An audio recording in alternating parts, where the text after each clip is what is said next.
इस वीडियो में हम प्रकृति कक्षा 5 के पाठ 19 राष्ट्रीय एकता इस पाठ के अभ्यास प्रश्नों का हल देखेंगे। सबसे पहला हमारा प्रश्न है, स्वतंत्रता दिवस कब मनाया जाता है? इसके मनाने का कारण लिखिए। स्वतंत्रता दिवस कब मनाया जाता है और इसको क्यों मनाया जाता है, ये कारण हमें लिखना है। तो उत्तर में आपको क्या लिखना है? स्वतंत्रता दिवस प्रत्येक वर्ष 15 अगस्त को मनाया जाता है। इसका कारण क्या है? 15 अगस्त 1947 को हमारा देश अंग्रेजों की गुलामी से आज़ाद हुआ था। 15 अगस्त 1947 को हमारा देश अंग्रेजों की गुलामी से आज़ाद हुआ था। इसी कारण प्रत्येक वर्ष 15 अगस्त को हम स्वतंत्रता दिवस के रूप में मनाते हैं। ये आपको इसके उत्तर में लिखना है।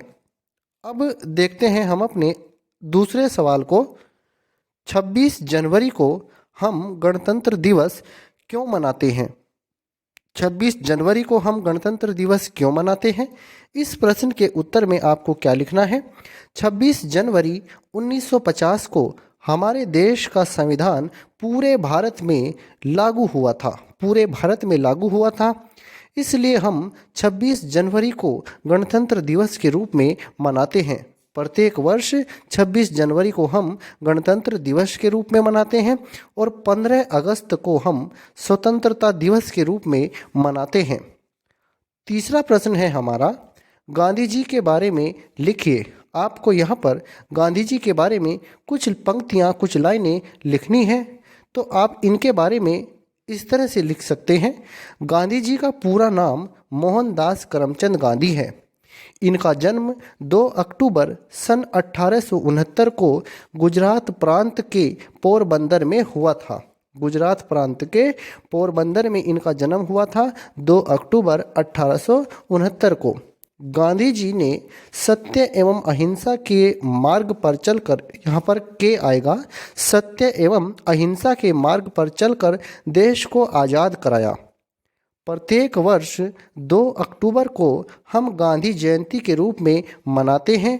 उन्होंने देश में विभिन्न जातियां, धर्म तथा विभिन्न भाषा में बोलने वाले लोगों को एक सूत्र में बांधने का प्रयास किया। गांधी जी ने हमारे देश के जो स्वतंत्रता आंदोलन रहे हैं उनमें बढ़ चढ़कर हिस्सा लिया था। तो महात्मा गांधी जी का फोटो आप नोटों के ऊपर भी देखते हैं। गांधी जी का हमारे देश को आज़ाद कराने में बहुत ही अहम योगदान है। बहुत सी बातें उनके बारे में लिखी जा सकती हैं, लेकिन आप अपने स्तर के हिसाब से इतना लिख देंगे तो काफ़ी है। अब हम बढ़ते हैं अपने अगले प्रश्न की तरफ।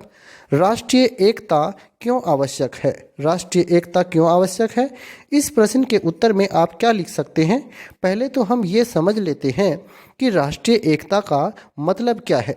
राष्ट्रीय एकता का मतलब है हमारे भारत देश में अलग अलग धर्मों को मानने वाले लोग रहते हैं, अलग अलग भाषाएं भी बोलते हैं, सबके रहन सहन खान पान के तरीक़ों में भी कुछ हद तक विभिन्नताएं हैं, लेकिन फिर भी हम सब भारतीय हैं। सबके अंदर भारतीयता की भावना ही पैदा होती है, उनके अंदर भारतीयता की भावना ही है।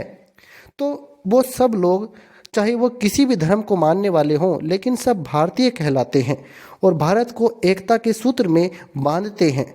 तो जो राष्ट्रीय एकता है, राष्ट्रीय एकता का मतलब होता है वो एकता की भावना जो विभिन्न धर्मों, संप्रदायों, जातियों, वेशभूषा, सभ्यता और संस्कृति के होते हुए भी वो सब लोग, भारत के सब लोग एक हैं, वो सब एकता के सूत्र में बंधे हुए हैं। तो वो तो होती है राष्ट्रीय एकता। अब राष्ट्रीय एकता आवश्यक क्यों है?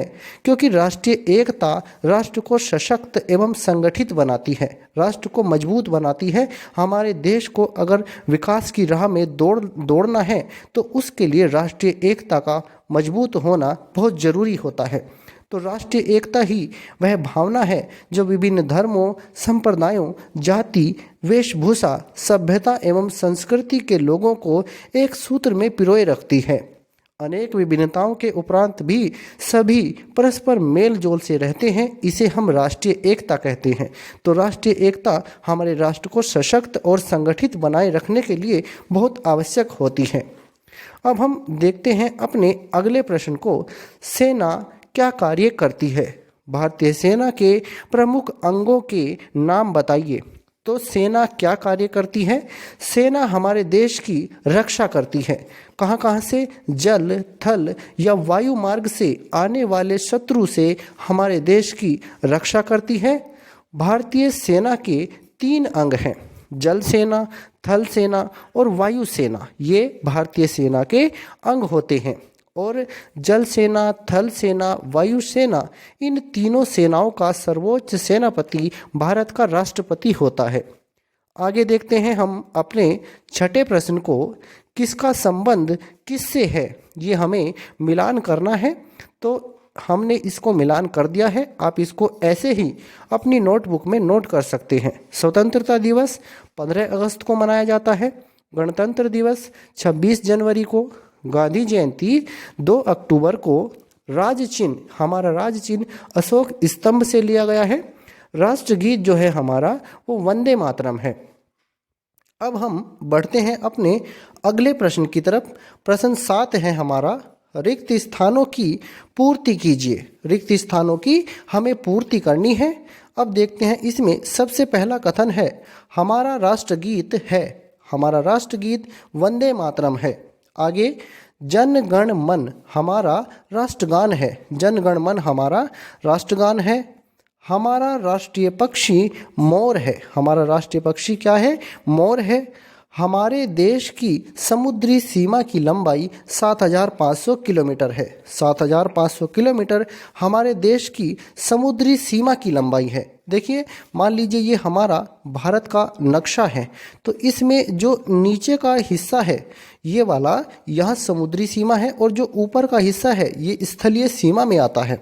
तो जो समुद्री सीमा है यहाँ नीचे से ये है 7,500 किलोमीटर और जो स्थलीय सीमा है वो 15,500 किलोमीटर है। राष्ट्रपति तीनों सेनाओं का होता है, तो राष्ट्रपति तीनों सेनाओं का सर्वोच्च सेनापति होता है। अब देखते हैं हम अपने 8वें प्रश्न को।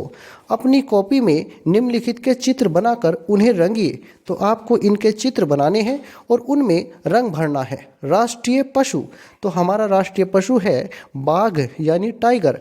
आप इस तरह से उसका चित्र बना सकते हैं या जो भी चित्र आपको आसान लगे वो चित्र आप बना लीजिए। हमारा राष्ट्रीय पशु क्या है? बाघ है। ऐसे ही आगे, हमारा राष्ट्रीय पक्षी ये मोर है। हमारा राष्ट्रीय पक्षी मोर है, आप उसका भी चित्र बनाकर उसमें रंग भर सकते हैं। आगे, हमारा राष्ट्रीय पुष्प ये कमल है। राष्ट्रीय पुष्प का चित्र बना करके आप उसमें रंग भर सकते हैं। और अंत में हमारा जो राष्ट्रीय ध्वज है वो है तिरंगा। तो तिरंगा यानी हमारा तिरंगा झंडा, ये इसका चित्र आप यहाँ से या दूसरा जो आसान चित्र आपको लगे उसको बनाकर उसमें रंग भर सकते हैं। तो इस तरह से ये हमने प्रकृति कक्षा 5 की जो पाठ्य पुस्तक है उसके पाठ 19 का हल देखा है। अगर आपको यह वीडियो अच्छा लगा है तो कृपया करके इसे लाइक और शेयर करें और हमारे चैनल को सब्सक्राइब जरूर करें। धन्यवाद।